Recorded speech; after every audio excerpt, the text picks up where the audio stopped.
You're watching South Asia Newsline, and here are the top stories we are tracking for you on Tuesday, the 17th of February. India and France vow to deepen defense ties and AI cooperation. Imran Khan's eye health sparks political row in Pakistan. And Tariq Rahman takes oath as Bangladesh PM.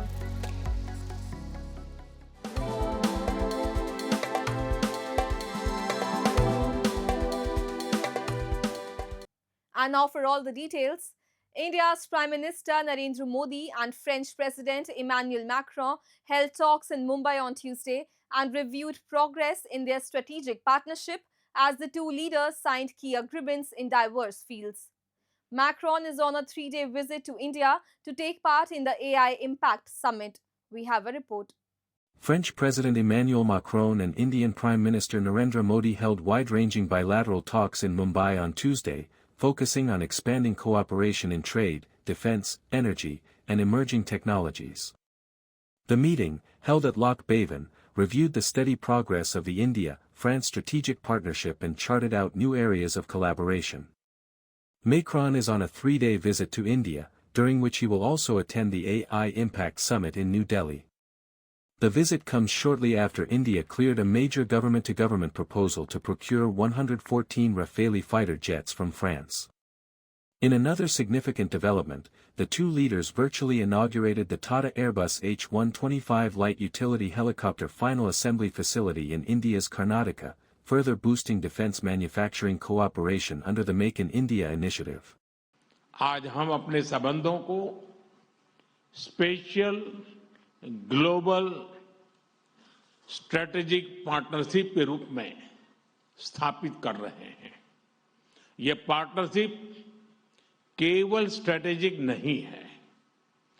आज के उथल-पुथल से भरे युग में यह global stability और global progress की पार्टनरशिप है। फ्रेंड्स, आज भारत में हेलीकॉप्टर असेंबली लाइन का उद्घाटन इस गहरे विश्वास का एक और उज्जवल उदाहरण है। The two leaders also launched the India-France Year of Innovation, aimed at strengthening collaboration between startups, researchers, and industry leaders from both countries. A digital platform for the France-India Innovation Network was also unveiled to deepen institutional and business linkages. France has been supportive of the development of stronger ties between the European Union and India because of the opportunities for its companies among India's growing middle class. Meanwhile, India's Minister for Electronics and IT, Ashwini Vaishnav, speaking at the India AI Impact Summit, highlighted growing global confidence in India's AI and deep tech ecosystem.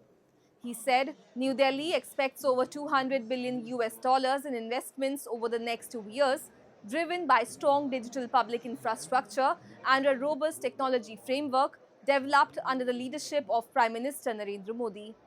The minister emphasized that India's digital public infrastructure has created a scalable and inclusive model for technology adoption. Addressing concerns around deepfakes, he called for stronger regulation, warning that the threat is expanding rapidly. PM Modi inaugurated the 5-day AI Impact Summit in New Delhi, describing it as a first-of-its-kind platform in the Global South. The event brings together global leaders, industry executives, innovators, policymakers, and researchers to deliberate on critical issues including job disruption, child safety, startup growth, AI's transformative potential, and coordinated global action for responsible development. बहुत दो तरह का interest है।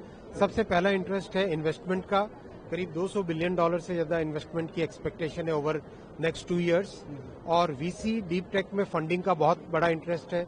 और तीसरा जो भारत की innovativeness है और जो भारत का डिजिटल पब्लिक इंफ्रास्ट्रक्चर है, उसके कारण, डिजिटल पब्लिक इंफ्रास्ट्रक्चर के कारण देश में एक बहुत अच्छा माननीय प्रधानमंत्री जी के नेतृत्व में एक टेक्नोलॉजी का फ्रेमवर्क बन चुका है। उस फ्रेमवर्क के कारण भारत में एआई के डिफ्यूजन को और तेजी से आगे बढ़ाया जा सकता है।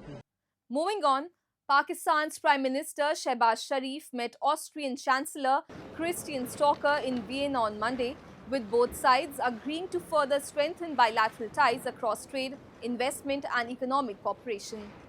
The visit, the first by a Pakistani premier to Austria since 1992, coincides with the 70th anniversary of diplomatic relations between the two countries. The two leaders reaffirmed their commitment to expand collaboration in tourism, education, IT, healthcare and human resource mobility.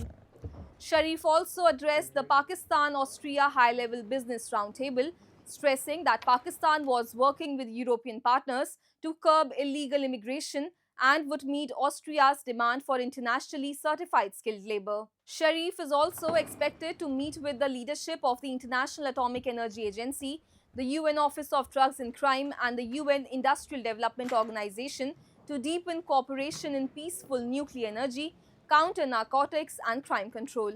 Meanwhile, Pakistan's jailed former Prime Minister and PTI founder Imran Khan has become the center of fresh controversy over his eye health, with his lawyer telling the Supreme Court he has lost up to 85% vision in his right eye. The claim contrasts with the medical board report issued after his examination at Adiala jail on Sunday. The two-member board found unaided vision of 6/24 in the right eye and 6/9 in the left, improving to 6/9 partial in the right eye and 6/6 in the left with glasses. The PTI has demanded unrestricted access to Imran Khan's personal physicians, while the government maintains there is no cause for alarm. 73-year-old Imran Khan has been in jail since August 2023, serving a 14-year sentence on corruption charges. One of dozens cases he says were made up in order for the army to keep him out of politics. The military, however, denies the charge. The party, which had faced a crackdown after Imran Khan's May 2023 arrest, sparked nationwide protest against the military and emerged as the single biggest in 2024 election. But it said rigging robbed it of more seats to help other parties form a coalition government under Prime Minister Shehbaz Sharif, accusations that Sharif and his allies deny. जुल्म सितम की ये इंतहा है कि उनके बुनियादी हुकूक उनसे छीन लिए गए हैं। इस वक्त जो है उनकी आंख जो है वो जेल में बाकायदा ज़ाया हुई है। वो कब से तिब्बी इलाज जो वो चाह रहे थे, उसका मुतालबा कर रहे थे, उसको पूरा नहीं किया गया। उनके जो कंसेंट फॉर्म है, जो उनको जो ट्रीटमेंट किया गया, वो भी गलत था क्योंकि उसमें उनके ख़ानदान की कंसेंट शामिल नहीं थी। दुनिया में ये कहीं नहीं होता। ये बहुत ख़तरनाक प्रेसिडेंट्स है जो कि ये जाली हुकूमत सेट कर रही है और ये इंतहाई गैर कानूनी हरकत है। हमारी लीडर के जान को खतरा है और इस वक्त जो है हमारा मुतालबा है कि उनको उनके जो कहे जो जिनको वो पैनल जिनका उन्होंने बात की है उसके जरिए उनका इलाज और मुआयना कराया जाए, उनके खानदान को उनसे मिलने दिया जाए, रसाई दी जाए. And Tariq Rahman was sworn in as Bangladesh Prime Minister on Tuesday, marking the return of an elected government after 18 months of interim rule following the 2024 uprising that toppled Sheikh Hasina. President Mohammad Shahabuddin administered the oath of office to Rahman hours after newly elected lawmakers took their seats in the parliament. The Bangladesh Nationalist Party formally elected Rahman as its parliamentary leader, clearing the way for him to assume office. 60-year-old Rahman returned to Bangladesh in December after 17 years in exile in Britain and led the BNP-led coalition to a landslide victory in the February 12 elections, securing 212 seats. He has pledged to store stability, rebuild investor confidence, and revive growth in the country of 170 million people, a global hub of garment exports. The Jamaat-e-Islami-led alliance won 77 seats and said it would serve as a vigilant and principled opposition, even as it challenged results in several constituencies. I think he will concentrate on democratic culture and he will get the interest of the people. He will think always the interest of the people and the people will be the owner of this country. He will run in that way, and I think there will be huge changes. Huge changes will happen according to the BNP government, and they will get some new culture, and our political culture will be changed, and we can get a lots of improvement than the previous government, and in economy, in our culture, in our education, and in everything will be changed, and we'll see a new Bangladesh, inshallah. And the Jammu and Kashmir Sports Council on Monday organized the first ever snow sports festival in Sonmarg region in India's Jammu and Kashmir, aimed at promoting winter sports and boosting tourism in the region. The event witnessed enthusiastic participation from nearly 200 children who took part in a variety of sporting activities against the scenic snow-covered backdrop of Sonmarg. Events included football, cricket, volleyball, snowshoeing, tug-of-war, kho-kho and kabaddi, turning the picturesque destination into a vibrant sporting arena. Participants described the event as a fun-filled and refreshing experience. Many said they not only enjoyed the games but also appreciated the opportunity to explore the natural beauty of the region. या मैंने खुद participate किया, बहुत मज़ा आया। बच्चों ने adventure के साथ साथ जो यहाँ पे मतलब पार्टिसिपेट भी किया और यहाँ का जो नज़ारा है यहाँ का उसका भी लुत्फ़ उठाया। जैसे कि यहाँ पे 7 गेमें ऐसी थी जिसमें बच्चों ने पार्टिसिपेट किया, football, cricket, volleyball, snow show, tug of war, kho kho और kabaddi.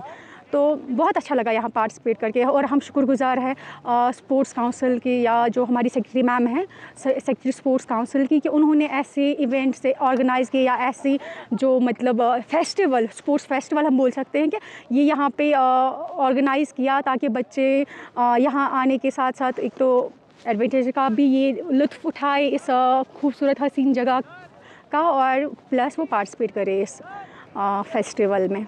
That's all in tonight's edition. We will see you same time tomorrow. Good night.